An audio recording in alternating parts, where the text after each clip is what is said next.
Hello nhớ chung ấy, nó giấy từ mùa, nhân để tích chỉ nhớ là nó giờ, từ mùa nó tôi thấy từ mùa nó, nếu chủ mò cancer nó giờ, mình cái để mất cancer hoặc lùm mông thì mò chưa giờ, lùm mông thì hay, lùm mông này thì giờ mới ít tụ cắm mò nhà, tụ cắm mò cho chỉ bảo vô hay xài lùm mông chào ta lùm mình cái để cancer giờ. Hồi nhất là thì mắc ung thư nó rồi, thì có mắc ung thư đã chiều từ mùa.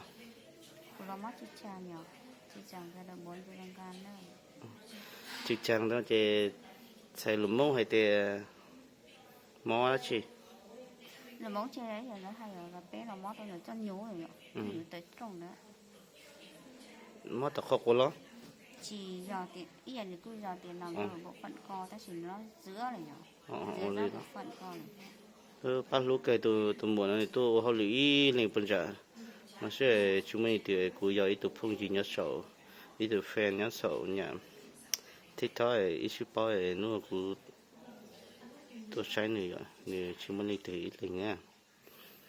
Thế nhỉ, hay thì nếu cô cho nhỉ hành rồi nên từ nên cho nhớ sát thì bị cà rồi nhớ nhà trở lực đối tích trở rồi nhớ hậu nhớ là nó chè nên thì bỏ ra video nó chè bắt lúc này chè thò ba nên mình chỉ có nữ thì mua mình chỉ nhà hay tiền như cho là thể như chua thế nào vậy vì tụi móc cái sơ chứ muốn từ xả mó là vậy.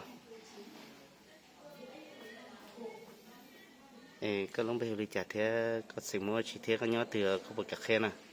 Giờ thì của theo nó đỡ chỉ của giờ kia sừng va nhở, của nhớ trâu tiền văn chấn in bán, thế chỉ chắn là mất trú là trâu tiền văn chấn một cây nhở. Nếu lông bèo hụ kia sừng va này vậy, nếu nhớ in bài này vậy, ta tự chỉ nhớ được nhất là tế thì vì mẫu hụ tiền lò kia là vậy, nhà lỡ mẫu hụ lúc chơi lò kia rồi nhỉ. Lào Cai là ok. Có sự mua có lúc gì mua cho để cho phong nhiêu sai rồi, còn lấy theo bao rồi giờ. Tôi từ mua tiền gì lúc rồi. Vì tôi hậu luyện trả trồng rồi, trả lấy khu Bắc Ninh rồi. Nè, thì tôi ý linh xưa cho mấy phụ nữ, chúng mình thì tôi sai rồi. Khó chơiอยู่ตู้เช็ดเลยมาkhó chơi tiệt thầuอยู่mua mò ý lên nhó chúng mình thì tu sấy dùng nó rồi còn mà khó tu ช็ดlại họ luôn nhanh à chúng mình chỉ tu ช็ดchịu rồi sao tu ช็ดthế nè để cho tu ช็ดkhó thế li có sẽ nếu mua mò tát thì xin đi chừng ở ta luôn nhanh luôn xì ơi này chủ cháu vậy nữa ta chỉ là dù nhà luôn nhảy lo luôn nhảy là thì mạnh mẽ vượt qua nó rồi. Chỉ là tao chỉ qua là nói cái chín xuân quá. Này thì bắt lúc bây từ mà mày kia sinh va mông va nó chè xong đó là cú nó giỏi cú họ cho nên tôi sai là họ bán người thì họ nhà đi xe rồi. Ủa tí này nhau luôn để tê chè giờ bao nó sẽ chịu bao thạch kỳ này cho mình phong gì nữa rồi thì u rong thế tốn đun tông à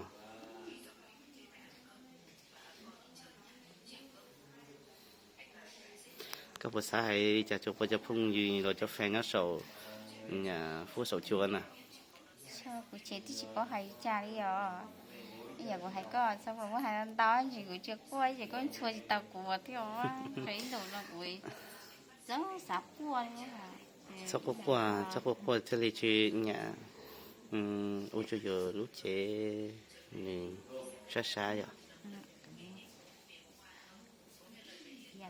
đi bố đi con mà thì không cho người yêu mà áo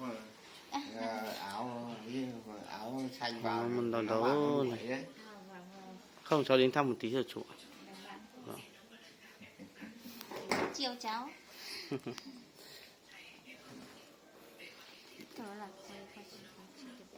hả chiều đi con xưa lên tàu thế anh thì cứ ngồi từ giờ đến trưa, Vâng. đến đến tối. Về nhà đi ngủ tôi còn đi làm nữa. Đây là bạn cháu không phải người yêu đâu chú ạ. Chưa ngồi người yêu. Không phải. Đến lúc mượn đồ không lấy áo. Mượn À, không. cháu lên cháu mượn nhưng mà Vâng. lần này cháu bảo là thôi một mình cháu ấy thì không phải mượn nữa. Thì bạn ấy phải lên thang thôi từ đó về thôi.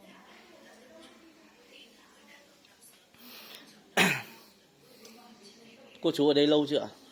Bây giờ vừa mới vào kia, bây giờ ở đây thì mấy tháng. Vâng. Cô nhà mình bị sao rồi chú? Thì thâu cao gạo kém cái dạ dày À. vứt đi. Đây khoa này là chỉ dành cho kiểu những người bị ung thư thôi đúng không? U biếu. U biếu à? Vâng. Tất cả các loại. Đây cả người trẻ luôn à? À, Kể cả người trẻ cũng bị à chú? trẻ bị u biếu vào đây. Nếu mà anh nào nặng thì ở trên tầng 4. Vâng.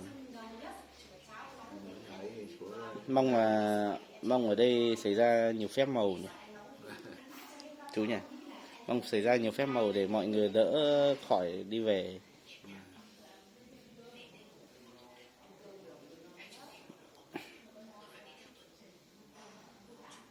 Thế là sống đến được cuộc đời đấy chú nhỉ? Chú quê ở đâu chú? quê ở cách đây hơn chục cây, Thuận Thành à? thuộc xã Yên Phong. Yên Phong à? À. Sao Yên Phong Gần Từ Sơn đấy, à? cách Từ Sơn có 9 cây 7 cây. Vâng. Thế cũng gần nhỉ?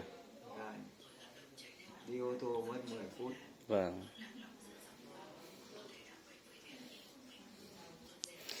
Em này là bọn cháu kiểu biết nhau trên mạng ấy, trên TikTok ấy.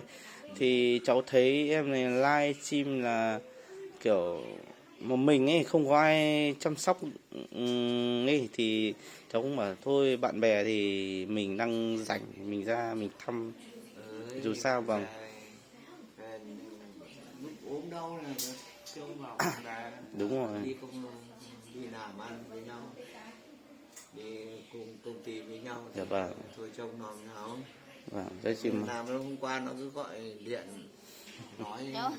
nói chuyện toàn tiếng Trung Quốc, nói tiếng dân tộc ấy. tiếng người ta Vâng. trêu nó